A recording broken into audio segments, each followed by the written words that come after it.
Olá! Hoje será abordado um assunto deveras importante: a homossexualidade. O tema permite uma trajetória entre a sua origem, desenvoltura e o seu desdobramento nos dias atuais. A temática tende a trazer um esclarecimento aos que têm tal comportamento, assim como elucida a compreensão dos que são portadores de um comportamento hétero. Bem, estes assuntos encontram-se nos livros Revolução do Mundo à Luz do Progresso e Comportamento Humano, ambos de minha autoria. Certamente, estas e outras obras poderão ser encontradas em e-book ou impressas no site www.leituraesabedoria.com.br. Bom, aos que ainda não se inscreveram no meu canal no YouTube, não deixem de fazê-lo. Dessa maneira terão contato com vídeos que apresentam assuntos bem atuais. Bem, vamos ao tema? Segundo literaturas a respeito do assunto, a homossexualidade é um estado de comportamento em que a pessoa se sente atraída física ou emocionalmente por outra do mesmo sexo. As 4 principais categorias da orientação sexual, vistas por especialistas sobre o assunto, são a heterossexualidade, a homossexualidade, a bissexualidade e a assexualidade. A quantidade de homossexuais disseminados na sociedade ocidental é difícil de ser determinada. No entanto, existem estudos de probabilidade que indicam valores entre 2 a 13% de pessoas nesta categoria, dependendo do país ou cidade. De acordo com estudiosos que analisaram a história da homossexualidade, verificou-se que a forma de ser dos indivíduos com esse comportamento era admirada e até tolerada conforme os regulamentos e normas existentes em diversas culturas e épocas diferentes. Contudo, em outras mais preconceituosas, isso era visto como um pecado que transgredia suas religiões ou então uma doença que deveria ser tratada. Algumas culturas tinham leis que até hoje condenam o homossexual à pena de morte e à prisão perpétua. Indubitavelmente, as informações iniciais são que na Bíblia a sodomia era vista como uma transgressão às leis de Deus e um crime contra a natureza. As religiões influenciadas por essa discriminação determinaram que essas diretrizes fossem uma lei da Igreja. É bem verdade que nos relatos históricos é sempre colocado que o primeiro registro homossexual considerado foi o de um casal do sexo masculino que conviveu no Egito por volta de 2400 anos antes de Cristo, e a condenação com a morte a partir do século XIII em grande parte da Europa era uma ação comum destinada à homossexualidade masculina.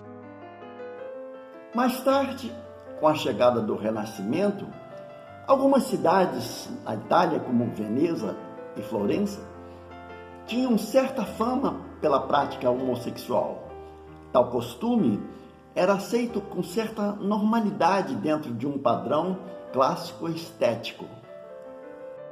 De acordo com organizações internacionais de psiquiatria e psicologia, foram feitos inúmeros estudos sobre o comportamento homossexual em conjunto com o bissexual, chegando-se à conclusão de que não há nenhum desajuste mental ou social com essas pessoas. Elas são consideradas completamente normais. Assim, tais instituições recomendam que estas não tentem mudar a orientação sexual.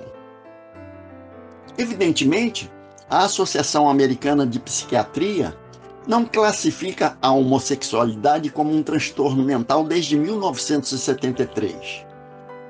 Em 1975, a Associação Americana de Psicologia passou a aceitar o mesmo conceito, não considerando mais a homossexualidade como doença. Na verdade, essas determinações demoraram um pouco mais a chegar ao Brasil. Mas em 1985, o Conselho Federal de Psicologia passou a não considerar mais a homossexualidade como desvio. 4 anos mais tarde, fez o mesmo reconhecimento da Associação Americana de Psicologia, acrescentando que a tendência homossexual também não consiste em um transtorno ou uma perversão. A Academia Americana de Pediatria afirmou em 2004: a orientação sexual provavelmente não é determinada por apenas um fator, mas por uma combinação de influências genéticas, hormonais e ambientais. Presumivelmente, com base em informações oficiais descritas por algumas pessoas conhecedoras do assunto, hoje já são considerados legalmente direitos para os casais homossexuais com o mesmo valor daqueles para casais heterossexuais. Formam-se então famílias a partir da adoção de crianças e tem-se o direito ao casamento registrado em cartório. Isso já acontece em alguns países, enquanto em outros a relação homossexual é ainda considerada uma ilegalidade, chegando até ser punida com a morte. É bem verdade que no início do século XX, grande número de países ocidentais tratava a homossexualidade como crime, mas a partir de 1932 deixou de ser considerado assim na Polônia, um ano depois na Dinamarca. Em 1944 foi a vez da Suécia. A Inglaterra só conseguiu resolver essa questão em 1967. Incontestavelmente, começava a chegar a época em que, por meio de grandes movimentos, a comunidade de gays, lésbicas e simpatizantes alcançava direitos civis em alguns países mais desenvolvidos. Isso já na década de 1970, quando, como visto anteriormente, a Associação Americana de Psiquiatria já dava seu parecer favorável. Tal fato alimentava o avanço para a legalização dos direitos e diminuía a discriminação pela sociedade contra os homossexuais. Efetivamente, apesar de no Ocidente essa legalidade ter sido promulgada, países do Oriente Médio, da África, da Ásia, do Caribe e do Pacífico Sul ainda mantêm a homossexualidade como ilegal, arbitrando condenações como penas de morte em alguns desses países e prisão perpétua em outros. Alguns países foram mais tardios em suas decisões, como a Índia, onde a homossexualidade só deixou de ser considerada crime em 2009. O Brasil, que já tinha avançado muito antes nesse quesito, reconheceu por meio do Supremo Tribunal Federal a união estável entre casais do mesmo sexo em 2011. Segundo o Espiritismo codificado por Allan Kardec, a verdadeira vida do homem é a espiritual. Ele se aprimora a partir de uma sucessão de encarnações, gerando várias personalidades em um aprendizado contínuo. Bem, para analisar essa questão, em O Livro dos Espíritos, Allan Kardec tem como resposta que os espíritos não têm sexo como entendemos. Na verdade, há entre eles amor e simpatia na identidade de sentimentos. Assim, o ser espiritual pode reencarnar como homem ou mulher. Ainda tem mais um agravante. Por meio das afinidades entre os espíritos, formam-se na espiritualidade grupos familiares.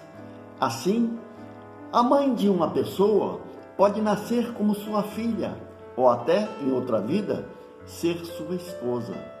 Mas também pode vir como homem, já que o espírito não tem sexo delimitado.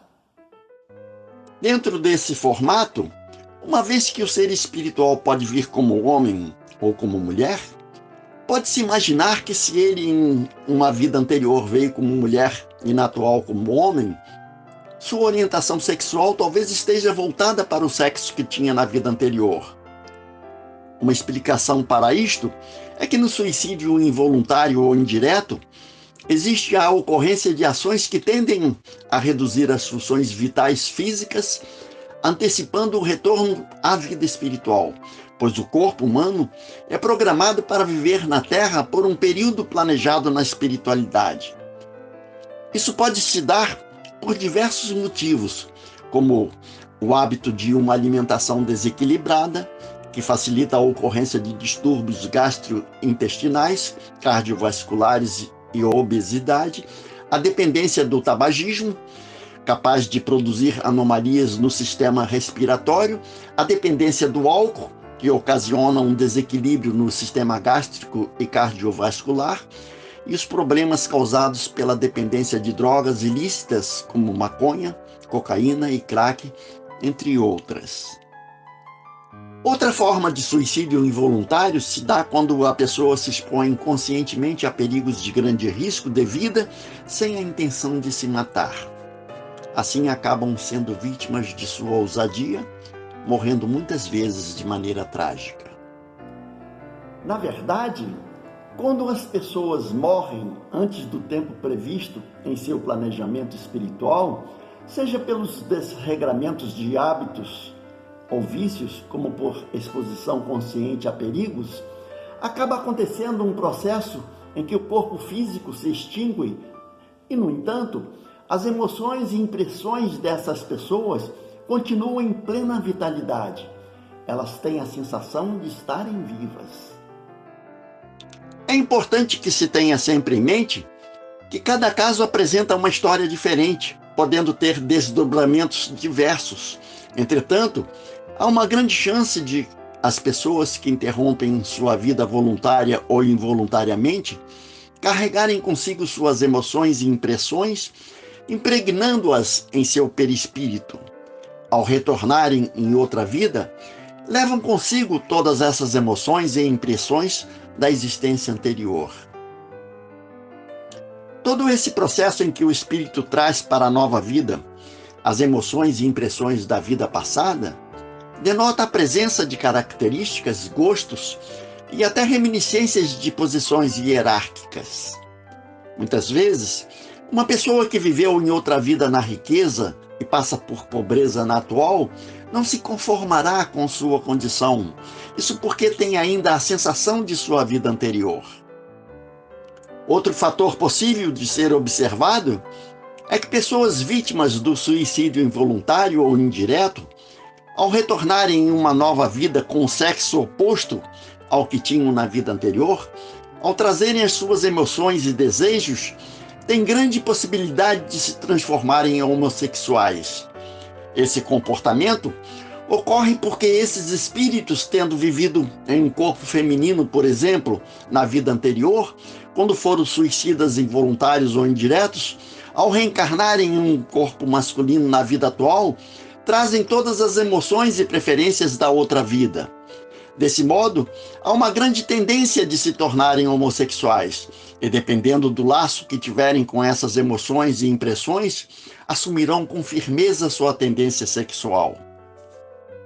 A partir do conhecimento da homossexualidade, a probabilidade de suas causas e suas consequências, é importante ressaltar que a tendência evolutiva e progressiva da vida está atrelada ao conhecimento de si mesmo e da transformação do ser humano para se tornar melhor. Naturalmente, o ser humano pouco sabe de si e do propósito de estar aqui. Mas é importante ser colocado que há nisso um propósito da inteligência universal que as religiões identificam como Deus, que comanda as ações das pessoas respeitando o seu livre-arbítrio. No entanto, cada um é responsável pelos seus atos. O progresso não acontece por acaso, da mesma forma que a continuidade da vida por meio do nascimento de uma criança é algo planejado para que a habitação da Terra seja equilibrada entre as pessoas que falecem e outras que nascem. Naturalmente, o equilíbrio da procriação se faz com a relação heterossexual, para que se possa garantir a continuidade da vida na Terra. Esse é um dos propósitos da vida. O outro, com certeza, é a transformação moral que pode ser baseada na empatia, fazer aos outros aquilo que gostaria que me fosse feito. E assim, o ser humano aprende a ser solidário, amar o próximo e viver em fraternidade. Uma vez havendo essa percepção, é importante ser observado que todas as pessoas são iguais perante a inteligência universal, independente de raça, religião ou gênero. Por que então as pessoas não podem se respeitar em sua maneira de ser? No contexto, para o momento que o ser humano está passando, que seja então respeitada a homossexualidade, mas que se respeite também a heterossexualidade. Isso é tudo o que as pessoas devem fazer, em vez de achar que podem mudar o trajeto da evolução humana.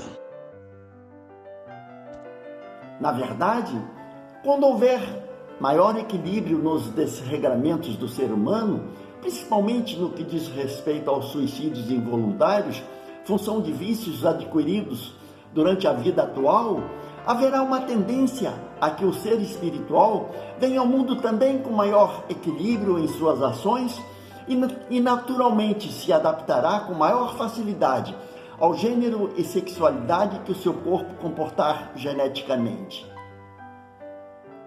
Se gostaram do assunto, façam um comentário, deem um like e não se esqueçam, inscrevam-se no canal e cliquem no sininho, assim serão avisados e terão acesso a outros vídeos. Compartilhem com outras pessoas. Muita paz!